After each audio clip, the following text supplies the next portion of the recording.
When I was 27 years old, I left a very demanding job in management consulting for a job that was even more demanding, teaching. I went to teach 7th graders math in the New York City public schools. And like any teacher, I made quizzes and tests, I gave out homework assignments. When the work came back, I calculated grades. What struck me was that IQ was not the only difference between my best and my worst students. The kinds of things you need to learn in 7th grade math, sure, they're hard. Ratios, decimals, the area of a parallelogram. But these concepts are not impossible.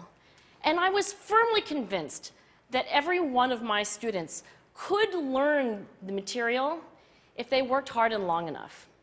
In education, the one thing we know how to measure best is IQ.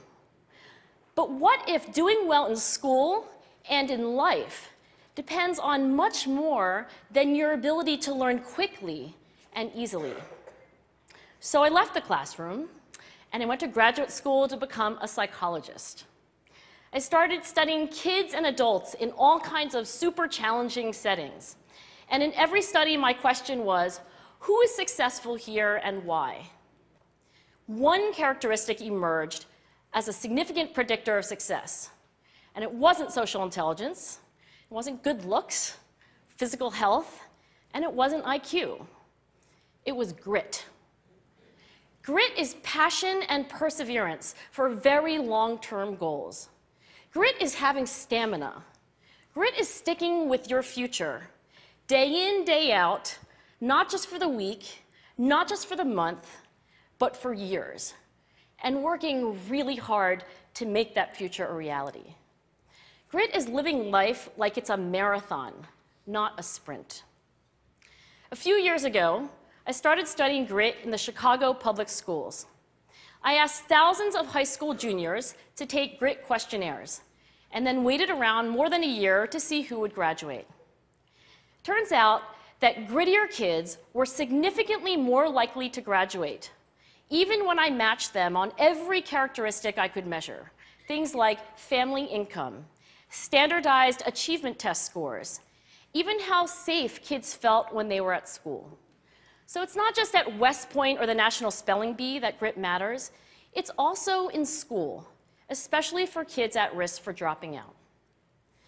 To me, the most shocking thing about grit is how little we know, how little science knows about building it. Every day, parents and teachers ask me, how do I build grit in kids? What do I do to teach kids a solid work ethic? How do I keep them motivated for the long run? The honest answer is, I don't know. What I do know is that talent doesn't make you gritty. Our data show very clearly that there are many talented individuals who simply do not follow through on their commitments. In fact, in our data, grit is usually unrelated or even inversely related to measures of talent. So far, the best idea I've heard about building grit in kids is something called growth mindset. So growth mindset is a great idea for building grit, but we need more. And that's where I'm going to end my remarks, because that's where we are. That's the work that stands before us. We need to take our best ideas, our strongest intuitions, and we need to test them. We need to measure whether we've been successful, and we have to be willing to fail, to be wrong, to start over again with lessons learned. In other words, we need to be gritty about getting our kids grittier.